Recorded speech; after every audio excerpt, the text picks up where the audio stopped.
All right. Welcome, welcome, welcome, welcome, welcome, welcome to the ONFORM podcast, my friends. Appreciate all of you guys for tuning in. We got a lot to talk about today. Oh my word. From the David Coote stuff and of course Liverpool and the positive things. I see that comment already from Dan about the positivity. What's up, Brian? How you doing, brother? Good to see you, my man. Thanks for tuning in. And yeah, I mean, I get the stance on a lot of this stuff. I do. I understand it.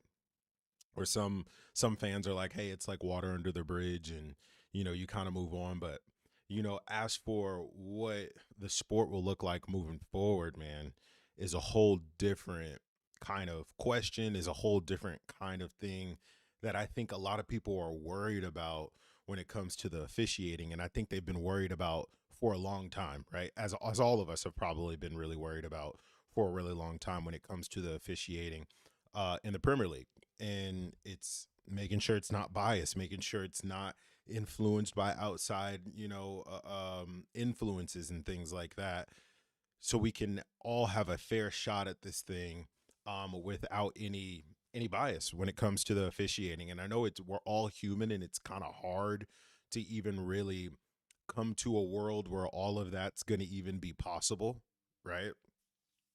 Where all of us are going to have a favorite team, where whether we're an official or we're not an official, all of us are going to think one of the other managers are not is not one of our favorites, and the other ones are going to love the managers, right? And I hope that the referees, they understand those things, they get those things, and they understand that their job is to be not biased whatsoever when it comes to these types of things. But when you see a video like that one, it's kind of hard to think that that is not the case, right? It's kind of hard to believe that there isn't, you know, referees out there that are making decisions based off of who they like and who they don't like, which is what we always feared, right? That's the one thing that we feared with this whole the introduction of VAR, the influence of referees on the game increasing literally season after season after season. It's the one thing that we all feared, right? Was something like this happening. So, and then Red Chili said, just found out that the PGMOL hired a tech firm hoping to find out if Coote's video was real. It looked pretty real to me. And a lot of that stuff, that the deep fake stuff, which is becoming very convincing these days, that didn't look altered at all. From the first moment that I saw it, it looked legitimate from the very, very beginning. And then the fact that the follow-up video is like, make sure that it wasn't real. That it wasn't real. It looks real to me. And from what I understand is that he actually has already admitted it. Um, from what I heard is that he actually admitted it, that the video was real. I think that was their efforts in trying to save face, but the evidence is just too overwhelming. And then I don't know if you guys saw the follow up video where he's quite literally saying, "Hey, make sure this video doesn't get out. If this video doesn't get out, I'm screwed. If this video gets out, I'm screwed." Right? And he was right. So, and then Reese, what's up, brother? Checking in. See you, brother. I see you right there. And then Dan said Coote admitted it was real. Yep, he did. And I saw that came out, and it looks like the PGMOL is going to suspend him indefinitely, or he won't be able to ref um, a game ever again, which is crazy because he just came off of a suspension for the penalty that he gave against Manchester United in that West Ham game, which ultimately led up to Eric Ten Hag being fired, right?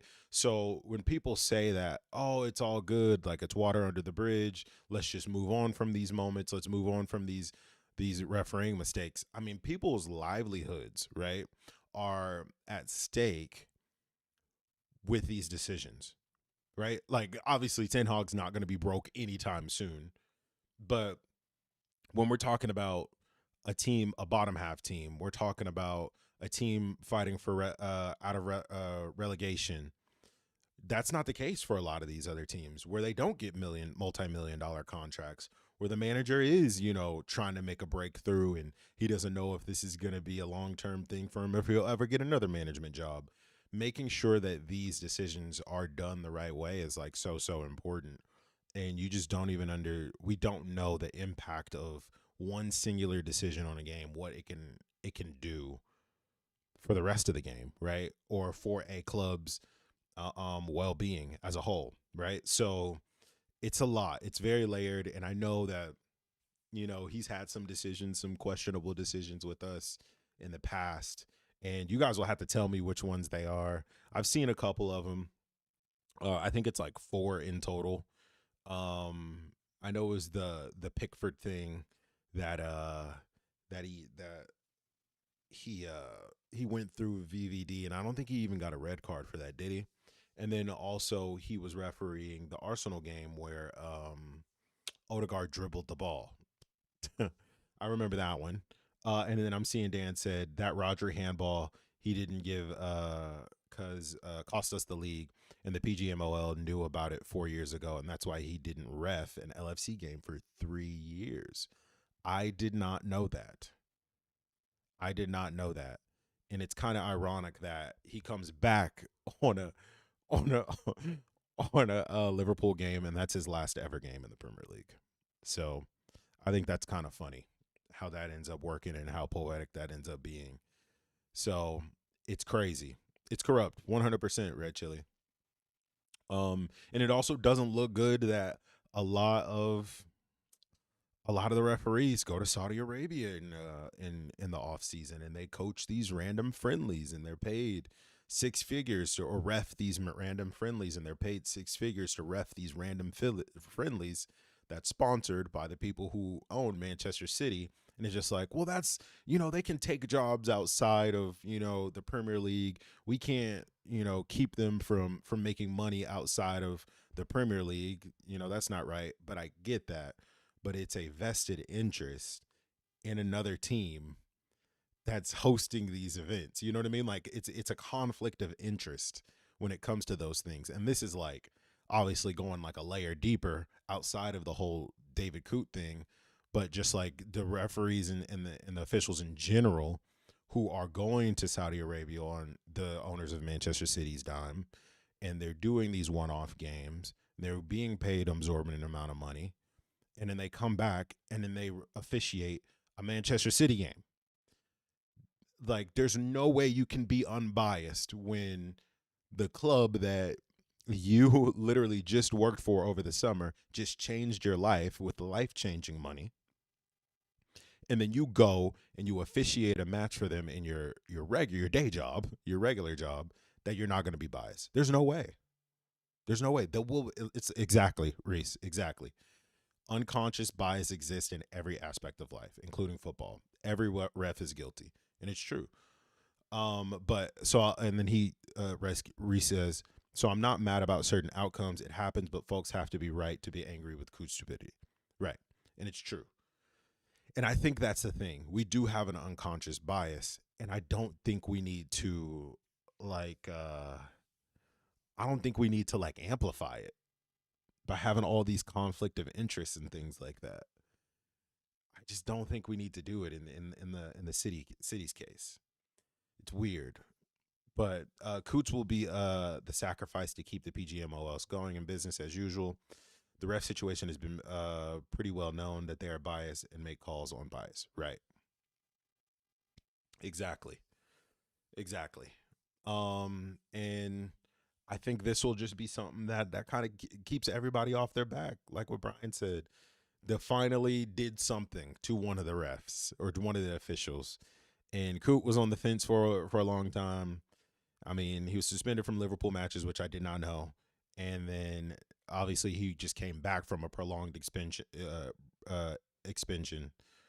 And now he's fired. So if we didn't see anything like that coming, we kind of are crazy, but we'll see what ends up happening, what that whole organization is about. And I have officiating keeps being strange. I don't know what you do.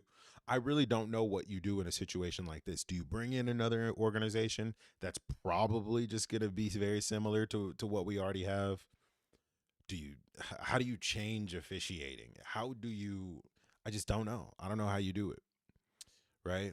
I'd look at American sports, but ours aren't isn't always the best, especially in the NBA. It's terrible in the NBA. I hear NFL officiating is okay, but it has its issues. I mean, when you leave it up to a human being, it's very very hard to be unbiased, like what Reese mentioned. So it just may just be like one of those a part of the game type of things, but this is a whole different level, right?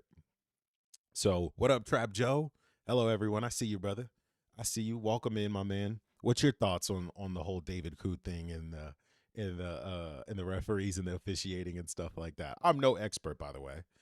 I'm just expressing my thoughts on what I think and um what I think maybe should change, right? So, and then Dan said, "Yeah, red chili, it's massively shady." As you replying, um, we still had a 55% win rate despite David Coote in that season. That's pretty crazy. And then Reese said league titles weren't necessarily won or lost because of Coote, at least as far as we know, right? The problem how upfront he was with these feelings, right? That's the main thing that kind of rubs you the wrong way. It's different if it's a video of him just being like, "Yeah, Jurgen Klopp isn't one of my favorite guys." You know, we get into it a lot. And he makes it he gives me the hair dryer treatment every time I see him. You know what I mean? I think it's obviously like the way that he said it that makes it sound like he has a deep disdain for Jurgen, especially, adding in a nationality to a slur and a curse word or whatever you want to call it, right? Towards him. I think you have to look back and be like, damn, were those calls biased since he feels this deeply about Jurgen Klopp in Liverpool? That's kind of crazy the way they talk. It's different if he says something like, Jurgen Klopp isn't my favorite guy to right. It's very xenophobic, right? So it's just, I mean, even if he just called him a cunt, you know what I mean? Like that's fine. But to add the nationality in the beginning of it, it's just not, it doesn't look good, especially in today's landscape where everyone is very sensitive to those specific types of things, right? So it's it's a tricky subject for sure, and I knew that a lot of the fans were going to start breaking out the receipts and being like, he cost us. The one that I really don't like is the one where I don't even know who the ref was, but he disallowed that Lucho goal against Tottenham. And Jeremy Doku kicked Maka in the chest. Those were two blatant calls from last season, right? From last season that I think we didn't get and we should have got. That actually did cost us the season. I think there was like 3 or 4 moments in total last season where it was just like, what? And if you actually add up the numbers, if that would have been a win instead of a draw or a loss, we would have won the league. Actually, if you added up mathematically, those are the ones that bother me the most. But Brian said in England, a ref at that level, they're known for having an inflated ego, et cetera, et cetera. It's true. It's almost like they're superstars. They have a lot of influence over the game. They get the spotlight almost every game.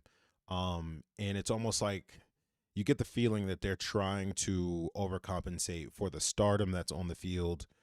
They feel like they need to be a specific way because these guys are millionaires. They make all this money. They're famous. So I need to be an extra over the top asshole so they respect me, which you don't need to do that. Just be a good ref, right? Then Trap Joe said, when betting houses and big money are involved, there's a big chance for rigging and all that other and under the table salaries. It's true. You can totally. I don't put it past any of these refs. I don't put it past any of them. Because I don't know how much Premier League refs get, but when you're getting, if you can get 100K for ref in one game over the summer, come on now. You and I both know we'd both take that, right? And we'd both be susceptible to that bias. And then Sifu Ujinsi Sup? What's up, boy? What's up, my man? How you doing in it? What you doing, brother? Drop down what you think about this whole thing, the David Coote thing, brother, while you're in here. And then Reese said, by the way, the Rodri handball thing isn't true. Tierney was on the field and Kavanaugh was on VAR, not Coote. So that's been debunked. Yeah. It's the other ones, like I was mentioning before. It's the other ones for me that piss me off. Not and I doubt David Coote was even involved in a lot of the ones that I just brought up. The Tottenham game, the Man City kick in the chest to Maka, um, the yeah, and I already mentioned the Tottenham offside with Lucho. It's just like, damn, bro, those are some terrible calls that potentially cost Jurgen Klopp a fairy tale ending. So, and I truly, truly, truly believe that. But now to go into the present, because we've just been, this is one of those things that you kind of have to go into the past a lot for, or whatever, and what it may be. But into the present, how about Arne Slot? How about Arne Slot, real quick? Fantastic, fantastic stuff. Alex, what's up, man? How you think David Coote is enjoying his time in the slot penitentiary? He actually went to the slot penitentiary, which is absolutely hilarious. He will be serving a lot of time there. Unfortunate for him. Obviously, he can get jobs other places. I'm sure Saudi Arabia would more than welcome him. I'm sure they would accept a referee of his caliber up there. But we'll see what ends up happening with him. But first game back from his suspension, last game ever in his career in the Premier League at the very minimum. So perfect. But let's talk a little bit about the league. Enough about the referee and stuff we really can't change in the past, unfortunately. I guess it kind of ties into the whole Manchester City thing and what happens there. That's something that everyone's kind of just let die after Manchester City has been on this losing streak. But that's something that I want resolved as well. But speaking of Manchester City, we're going to talk about the on-form and the out-of-form teams for this week. And my three, I heard it, David Coote, I heard Amazon is hiring. Yeah, put the groceries in the bag, bro. But for my out-of-form teams for this week, you can probably guess who they are. We're going Manchester City as that first one. Manchester City is that first one. And I might sound a little biased, but I'm going to put Arsenal in the mix in there too. To go winless. I think they're winless in their last 4, if I'm not mistaken. Somebody correct me if I'm wrong, but I think they're winless in their last 4 matches. And they're last three. They beat Preston. Tough. It's tough to beat Preston, man. 1 win in their last, it looks like 5 games. Lost to Bournemouth right before that Shakhtar game. They are not in a good way. They are not in a good way right now. And you can kind of see it falling apart a little bit for Arsenal as they're kind of going on. And I get they're missing some key players. I get Saka was out. I get Odegaard was out. I get Saliba was out for a little bit. But if you're a championship winning team, you're a championship team, and you are trying to win your title, you have to muscle through adversity and win anyway. If there's anything from when we won the title and when Manchester City won all their titles, regardless of who was injured, who was out, who was available, who wasn't, we found ways to win games. That's changed a lot for Manchester City, right? That's very, very changed. That's changed a whole ton for Manchester City, because before it didn't matter who was on the pitch, Manchester City was winning. Now they're very reliant on Rodrigo. He makes them tick. He gives them the defensive solidity that we're talking about, and that's why those two are in my out of form category this week. They have to be. I can't pick anybody else but those two. They're both winless in 3 and 4 games. First time that's happening in Pep Guardiola's management career. And I kind of saw it coming for Arteta. So seeing Haaland laughing, losing the cup game, I was like, be careful what you wish for. He ain't laughing now. That's true, Dan. He's not laughing now. and they cannot find a way to get these results. And Brighton, surprise, surprise, they're in my on form category this week. They are a dangerous ass team, like we've been talking about for the past 2-3 weeks. I said, be careful with Brighton, and I said this in the beginning of the season, that don't be surprised if Brighton is hanging around the top four come the end of the season. Don't be surprised. Don't. They have a good young manager, a fantastic system, money well spent, by the way, this summer. They finally spent all the money that they've been collecting over the past like 5, 6, 7 years from us and all the other teams around the Premier League getting all their players. And it's just coming together for this team. It's like a FIFA created team. You know, you do a takeover of a created team, and you're like, I'm gonna focus on youth talents. We're gonna sell when they become superstars, and we're gonna hire a good young manager. We're gonna play expansive football, and we're gonna build our club up the way that it should be. No outside influences. We don't need to be state owned or anything like that. We're just gonna, do it the right way. That's Brighton. You look at a club and you say, damn, they did it the right way. That's Brighton. I'd say us too. We're a phenomenal example of that, of being a mid-table, top four every once in a while type of team. When I first started watching Liverpool, and now we're a big dog, right? We're one of those teams that's always at the top. Now you're thinking, damn, Liverpool don't deserve to be anywhere else. And what Brighton has done to put themselves in contention to be a serious top four contender is nothing short of amazing, man. Going away to them is going to be tough. I know we beat them in the cup, but it's not the same. It's true, and they played a lot of their youngsters in that game. And as soon as they brought on some of their senior players, we started having some troubles with those guys. So that'll be a game that we look out for sure when we come back and we play them for the third damn time this season. I remember I remember last season we played Wolves like 4 times or something like that. I feel like that's the case with Brighton. But Brian said Hertzeller is amazing.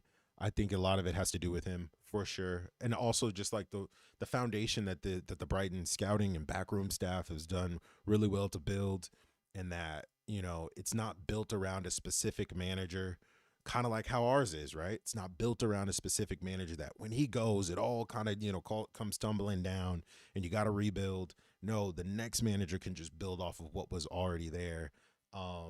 With Potter, with De Zerbi, with now Hertzeller, who I think maybe in 5 and 6 and 7, maybe 10 years time, we could be talking about him being a Liverpool manager. I think he has that, that thing that we look for in a Liverpool manager. When Slot has already done the treble and the quadruple with us, and now he's ready to manage the Dutch national team and win a World Cup with them, I think he'd be a great option for us. But fantastic organization, similar to ours, as we now are seeing that it was not Klopp who was the man. It was not Klopp who was the secret sauce behind Liverpool's resurgence. It was us. It was Liverpool as a whole. It was Anfield. It was the fans all around the world that made Liverpool special. And then the way that FSG built the foundations of this club for it to last a long time, we're seeing now, because it's gone from Klopp to Slot in such a seamless way that it was never like a Fergie situation where Fergie was the man. He was holding Manchester United together, and now he's gone. It's kind of collapsed. So it's fantastic. I love it. We played Fulham 4 times too. I was sick of seeing them. I remember that too. Yeah, it was like ridiculous. And then what's the future of Luis Diaz and Gakpo? Man, I don't have any insider information on Diaz or Gakpo. I think they still bow. I don't know. I mean, if you're Arne Slot, you're gonna have a headache. You have a headache selecting between those two. It's like Lucho's on a freaking hot streak. Gakpo's on a hot streak. Mo Salah's on a hot streak. Nunez is coming in and he's doing a job. Right? It's just like, who do you pick for the front three? But right now, I think those 3, Lucho, Gakpo, Salah, are undroppable. And if we're talking about the future of them at the club, I think Gakpo stays for a very long time. I don't know about Luis Diaz. I remember seeing a post recently that he was very, very close, or a report came out that he was very close to leaving Liverpool in the summer, but he decided against it, probably mainly because Barcelona could not afford him. I think there was actual traction and actual something behind a lot of those reports because his dad kept running his mouth. And now his dad doesn't talk at all of a sudden, right? But his dad kept bringing up Barcelona, how Lucho always wanted to be a Barcelona player when he was a kid. And, he loves Barcelona and Lucho will be a Barcelona player one day. I think there was something there. And I think they were trying to work a deal behind the scenes, but it just never was able to materialize. And that's why we were going after Gordon, not because we wanted to replace Gakpo or Lucho. I think it was because we thought we were going to have to replace Lucho. So we were going after Gordon as a Lucho replacement, not so much as competition for Lucho and Gakpo or trying to push Lucho out. I think Lucho maybe came to the club and was like, hey, if I'm hearing a lot of rumors about Barca, or Barca's talked to my agents, we want to do the deal. We're not sure with Jurgen leaving, all of this extra stuff. And $50K a week is a travesty, right? He should be getting paid much, much more than that. And I'm sure he wants more money, which he can't get at Barcelona. So I think they maybe explored a deal. And this is all speculation, by the way, except for the report that came out. That's the only thing that I can confirm. But this is my speculation that Lucho decided to stay when Barcelona said, we're going to go and buy Dani Olmo instead. That's the money that we had allocated. We're going with Dani Olmo instead. We're not buying anybody else. So he's like, you know what, forget it. Let me stay here at Liverpool. Let's see what this Arne Slot guy is about. The rest is history. Who knows if something ends up happening in the meantime, but right now, I don't know if you leave on this type of form. Or maybe you do. Because we've seen guys be in the form of their lives and be like and leave Liverpool before.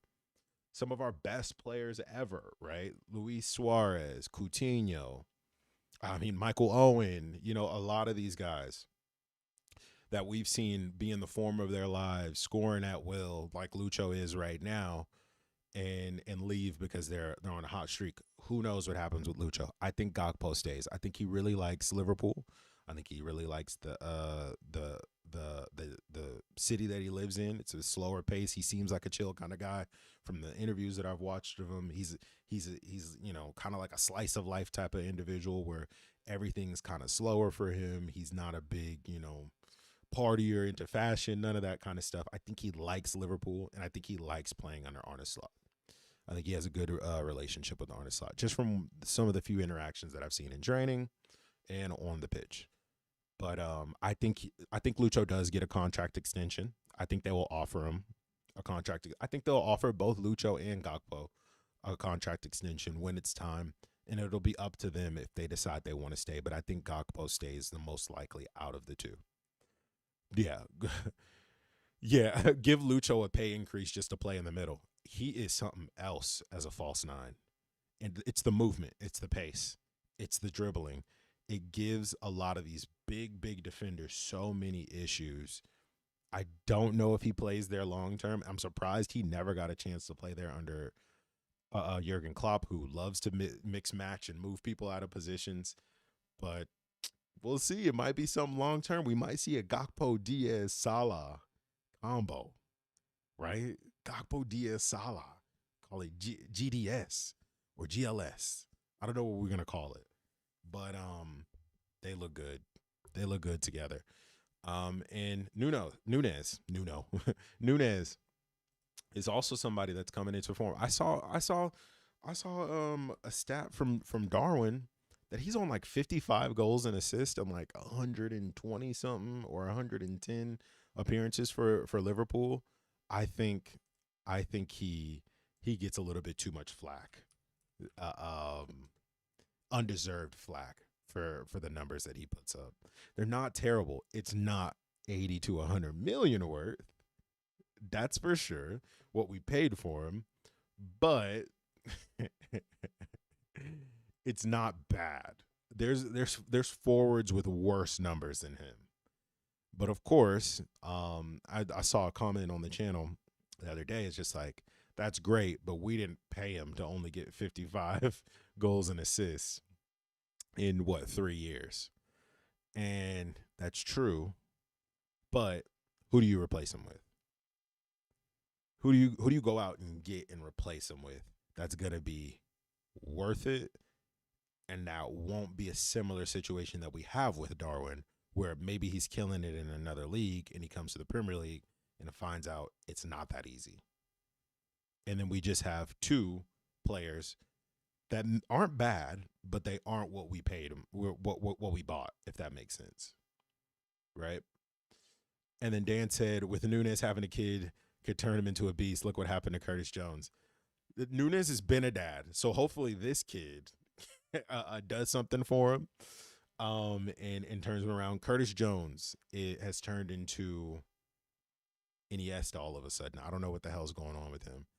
The tight control, the ability to keep the ball away from his opponents in such tight areas. I always thought that was his weakness. It's his strength.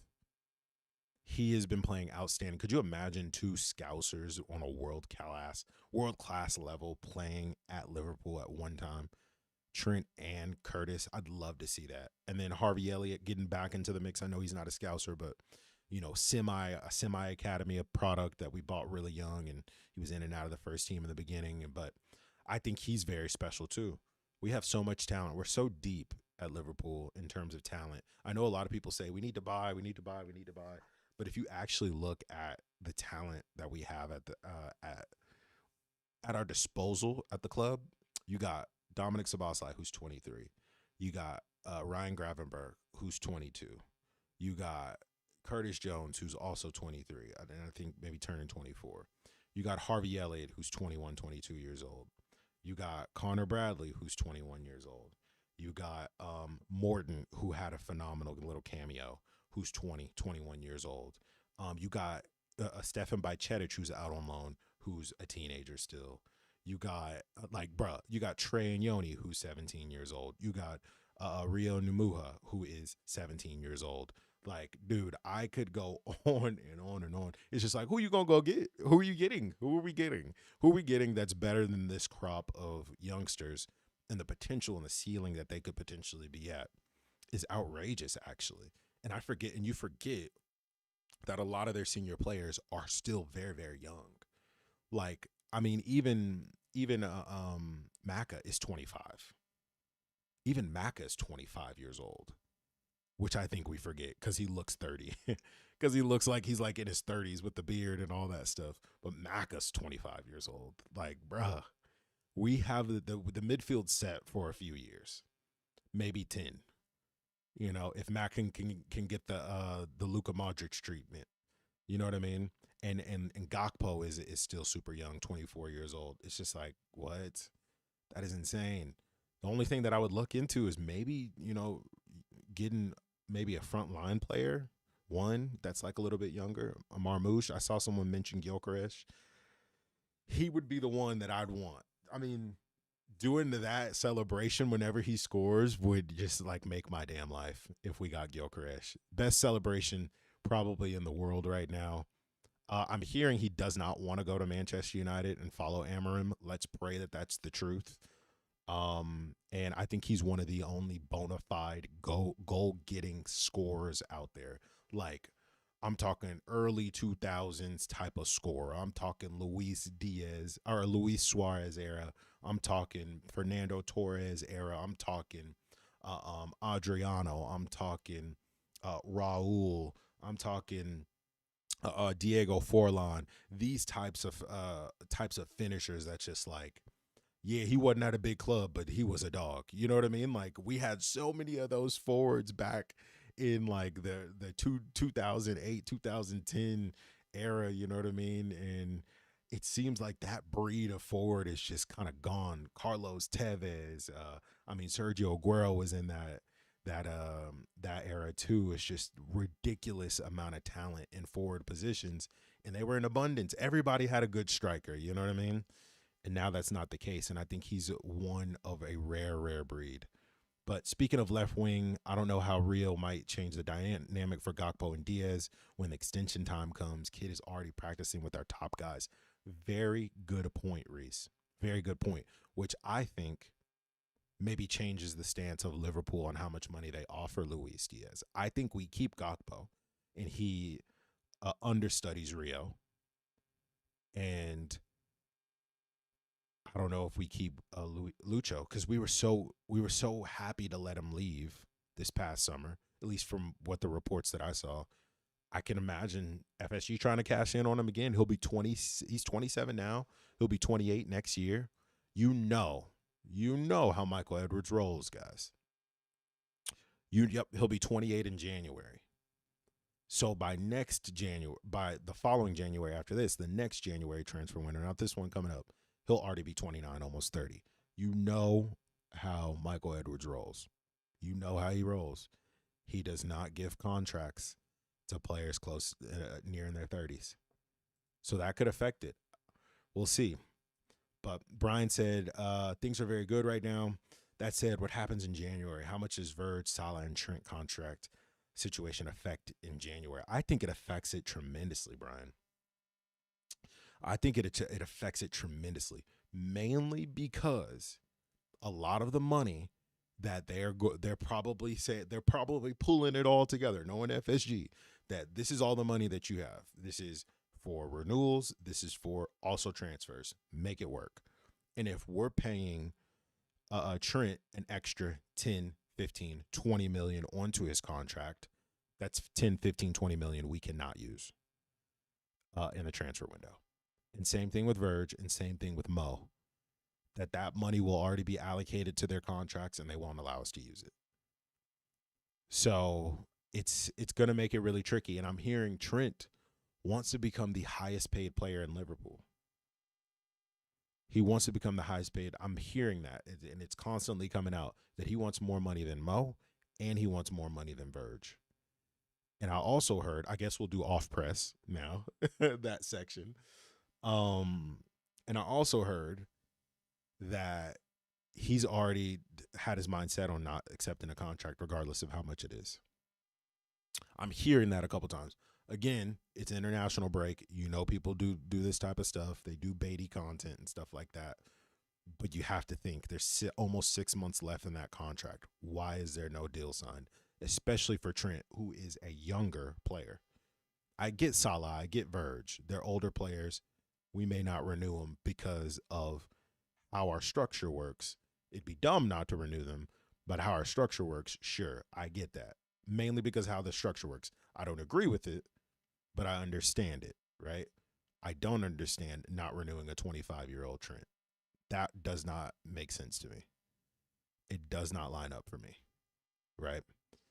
And then Dan said, if United get that guy, it'll make me ill. Do not let Gyökeres in the Premier League without him being in a Liverpool red T-shirt.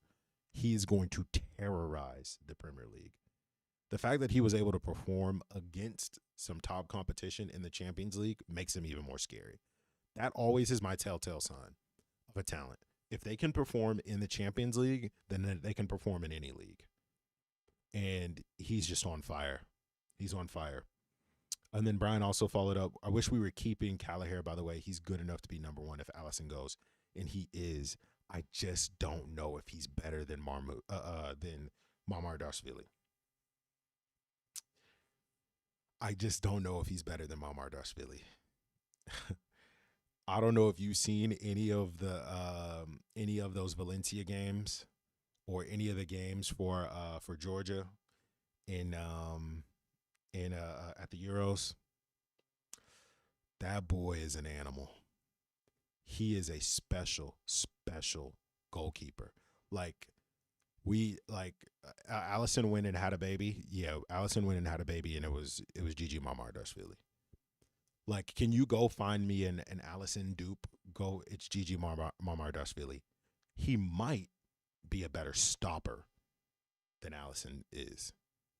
his reflexes and his stopping ability is crazy. He might not have a better distribution than Allison, and that's the one thing that I think sets Allison apart from a lot of the other goalkeepers is that Allison can rack up assists. He can get that ball to Mo Salah, and Mo Salah will put it in the back of the net. But the reaction time that this man Gigi has is crazy. Go look him up. If Valencia is playing this weekend and you guys have time, check him out, bro. He's been one of the better goalkeepers in La Liga for a while, and now I think he's the best. I think he is the best in terms of shot stopping. But speaking of young talent, Jaden Dans needs a chance in the first team. Very impressive. Dan's fell in a well somewhere. Saw him on Milk Garden. I'm no joke. I haven't seen him in any training videos. I haven't heard his name mentioned. Nothing. Like, where is this kid? Like, I know he was injured, but it's been like 6 months. Like, where did he like scored two bangers, like won us a cup, and then was just like, all right, I'm gonna retire. Where did this kid go, bro? And then Alex said, it sucks that Lucho hasn't worked out the way that we wanted him to. I know he was supposed to be the Sadio Mane replacement, and now he's coming into that form that we all knew Lucho had. We all knew Lucho had this type of form in him where he could be dangerous and deadly. And now I think it might just be a little bit too little too late because of the way that we run our club, because we just don't give contracts to older guys. So, and I can't even believe he's been with the club for so long. It's kind of cool how time has kind of flown, that Lucho's already been at the club for like 4 years, 5 years almost. So Brian also said, I don't see how Trent thinks he's going to succeed in Madrid. I don't see it. I think he struggles there. I think he does too. And it's the same thing with Mbappe. Mbappe had an opportunity to actually join us and probably should have took that opportunity. He would have played on the left wing. He would not have been a striker for us. He would have been a left winger with Mohamed Salah on the right side. And they would have won probably everything. Under Jurgen Klopp, they would have won everything. But he decided to go to a place that already had a great scoring setup. They already had things set. They already won a Champions League. They didn't need to fix anything. It was one of those things that was like, it ain't broke, don't fix it. And they tried to fix something that wasn't broken, and they broke it, right? Bellingham was great as a number 9, as a false 9. And Vinny Jr. was great on the left wing, and Rodrigo was great on the right wing. And they had it dialed in. They had the system dialed in. You know what I mean? They had Arda Güler coming up in the ranks to be their next Luka Modric. And now, where does he fit in? Where does Endrick fit in this whole thing? Where does Arda Güler fit in this whole thing? Where does Chouameni fit in this whole thing now that Camavinga is on form and is performing better? Where are these players going to fit in and play? And then their back line is tragic. They spent all this money on the front line that didn't need to be fixing when they probably should have went and splashed some cash on a center back and a right back. And a left back is what they should have did. But they didn't do that. And now they're reaping the consequences of the decisions that they're making. The Galacticos didn't work the first time, and it won't work again. So we'll see. It's annoying Klopp let them run down at the same time. How does your 3 best players end up like this? It's true. And it could have just been a situation where they were refusing to sign contracts. We don't know. We'll never know what really happened or what's happening behind the scenes until somebody writes a memoir or that damn documentary that was supposed to be coming out comes out. We'll never know. We'll never know. Like, what happened to that documentary special that was supposed to be coming out on Amazon that never came out. So that was interesting. But our goalkeeper room these days, my God, especially considering how bad it used to be. I know. So good. Pepe Reina was really like was our best keeper we had in a long, long time, from like all the way back to obviously, Dudek and stuff like that. But Pepe Reina was like our best goalkeeper that we had for a little bit. Then we went to Loris Karius, and who remembers Peter Gulashi was in our troop as well for a little bit. It's kind of funny. I think people forget about that too. But I think didn't we have Brad Guzan as well at one point? But Red said I can see Trent becoming a Coutinho 100%. I mean, the way that Trent plays, it fits so well with the setup that Liverpool have right now. I promise him, Real Madrid is not going to conform to the way he wants to play. He will conform to the way that Real Madrid wants to play, not the other way around. We accommodate Trent. We accommodate Trent a lot on field, and I don't think he understands that. Konate puts in a quadruple shift so that he can do what he does best, right? Get forward and be creative and be attacking. That's the main difference between him being at Liverpool versus him being at Real Madrid. It's a difference. He thinks he's going to go there and become Jude and become a Mbappe and become a Ronaldo, but you're not that kind of signing for them. You're more of like, this is a needed signing versus this is the superstar, big signing that we're going to make for the summer. So you're not going to get the preferential treatment that you think you're going to get. And then Alex said, give it till next season for Mbappe. Remember Cristiano Ronaldo had a bad first season with Madrid too. Did he? I remember Cristiano like hitting the ground running. I remember they didn't win a lot, but I remember he was scoring a lot. I remember I thought that was the case in his first season at Madrid, but I could be wrong. I could be wrong. That in 09, he was 80 million. Can you believe that? He was 80 million euros, bro. Put this in perspective, Szoboszlai was 70 million, y'all. How times have changed, bro. For another 10 million, you could have Cristiano. But let me look at this season that he had with Madrid in his 08 season. Let me see. Oh, they don't even have all of the seasons on here. Oh wait, no, it wasn't 08 or 09. Was it 09? Was it that long ago, guys? No, it wasn't. It was 09. That's so crazy. It was that long ago. That's actually kind of crazy. I can't find the stats on it, but I thought he did okay. Because that's when he got he won the back-to-back Ballon d'Ors, right? I don't know. Somebody will have to look that up. But this is Anfield. Dan's is back running at the U21s as of October 3rd, but no further details beyond that. Doesn't sound like he's more involved yet. I hope he comes back soon, man. Hope he comes back soon. Yeah, and then Ibu is the man. Could he potentially be the best center back in the Premier League right now over his partner? I think so.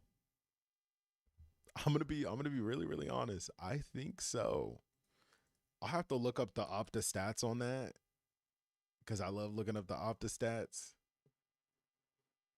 But I think he's close. You guys tell me. You guys tell me what you guys think. And then they had CR7 playing as a striker instead of a left wing like Mbappe. No, I remember that he went back to the wing, but then got hurt, and then he was forced to play as a forward and change his game up a little bit, right? Or it was like a combination of both. But big shout out. No AFCON this year. AFCON was last year. If you guys don't remember that. So AFCON won't be in for another 3 years, if I'm not mistaken. It's on a 3-year time clock, right? Because I know it's always either one after or one before the World Cup. No? So, yeah, AFCON won't be for a little bit. It's kind of like their version of the Euros. So, it looks like it won't be until 2025. So it's going to be next year. I don't know. You guys have to let me know. But I could have swore AFCON was every 2 or 3 years or something like that. But we'll see.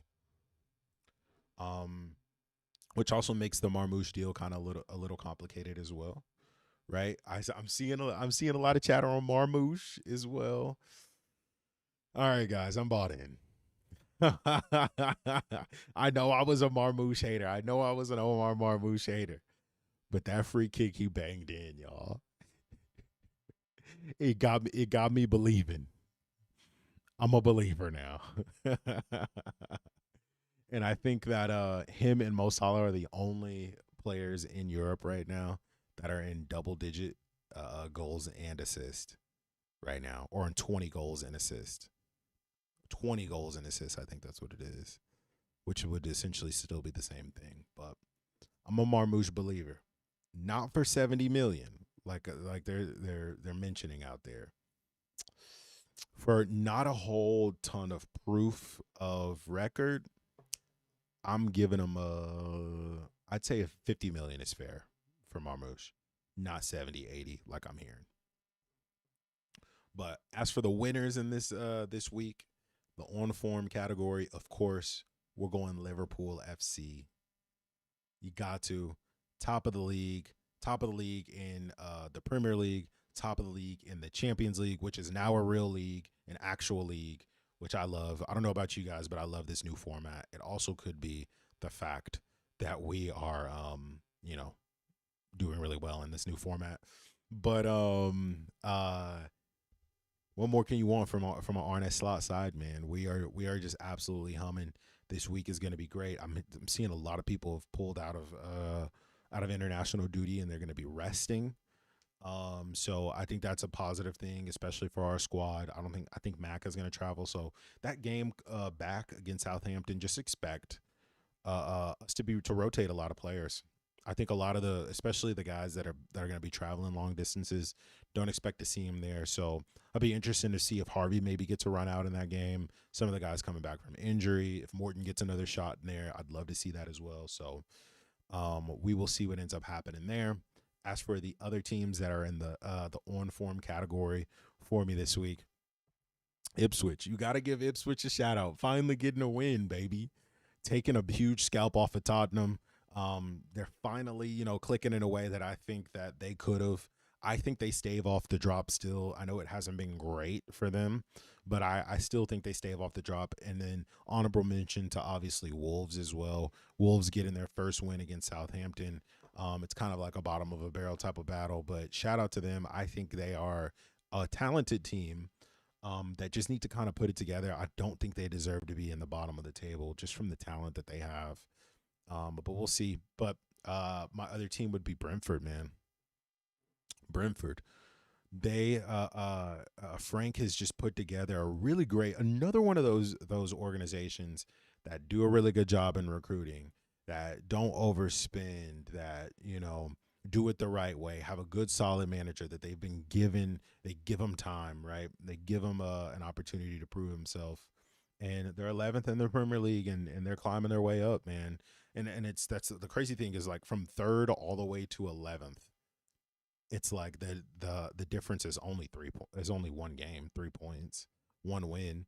We could see Brentford hanging around in that top 4 too. Newcastle's in the mix.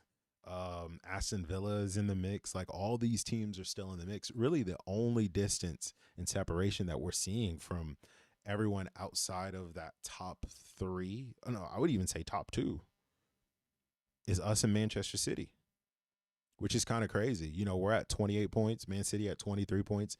Everyone else is in that 19 to 16 range from 3rd all the way down to 11th. And if we want to get really, really tricky with it, you could even go all the way down to 13th place where Manchester United is. And you could say, they're still in the mix to have a top 4 finish. So, I mean, those last 2 top 4 spots, they're up for grabs, and I think we're going to have a lot of surprises going into the end of the season. And who ends up in those last couple spots? Brighton is there. Nottingham Forest is there. Fulham have been quietly putting together a really great season. Brentford, like I just mentioned, is They're like a live by the sword, die by the sword type of team, and it's really fun to see. And Bournemouth are still in the mix too, and we can't write off Manchester United. Manchester United are still there too, just barely. But it's tragic that they let Ruud van Nistelrooy go for Ruben Amorim. I think he had something good going there, but expect to see Ruud in a management somewhere. I can see him going back to the Dutch league and making a big impact there. But City will be on form after the break. They face Tottenham.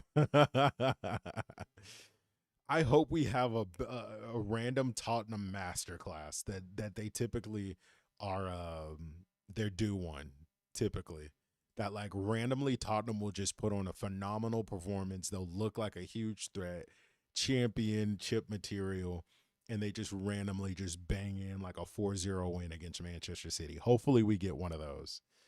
They've already beat them this year in the Carabao Cup. I know they say City we're trying to lose. City never try to lose anything. Let's be real there. So they have that going into it. We will see. They have a job to do, but if anything, we'll just beat them when we see them in a couple weeks. But those are my on-form teams. Out-of-form teams, I'm saying Manchester City and Arsenal. Arsenal, it's a huge blow for them. I know it was only a draw, but in those games, you expect to win, right? In those games, when you're trying to be champions, you got to win those games. And you can't lose 2 games. You can't have 4 draws. I already said it. They're out of the title race. And if you look at the odds makers are now predicting they only have a 4% chance of winning this. It's totally a Spurs thing for them to lose to Ipswich and then absolutely skunk City. That's like so Spursy. But can't stay. I have to attend my niece's engagement party. Hey, tell her we said hi. Tell her we said hi happily. But we're about to wrap up anyway. I just want to go over some of these title predictions, and then tell you guys about some of the content that's coming out over the international break, of course. But the Opta analyst has Arsenal at a 4.5% chance of winning this thing. 4.5%. They're done. Manchester City have a 34% chance of winning it. And Liverpool have 60% chance of winning it. We can't blow this, boys. We cannot blow this, boys. This is the chance that we needed. This is the chance.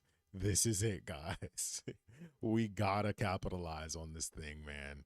So I'm excited for the weeks to come. It's gonna be a really cool break. I'm gonna be coming out with some different types of videos, some breakdowns and analysis and stuff like that I used to do. If you've been following the channel for a little bit, I used to do deep dives. I did one on Ruben Amorim before, and then I did one on Michael Edwards as well. So expect that maybe 1 or 2 of those to come out.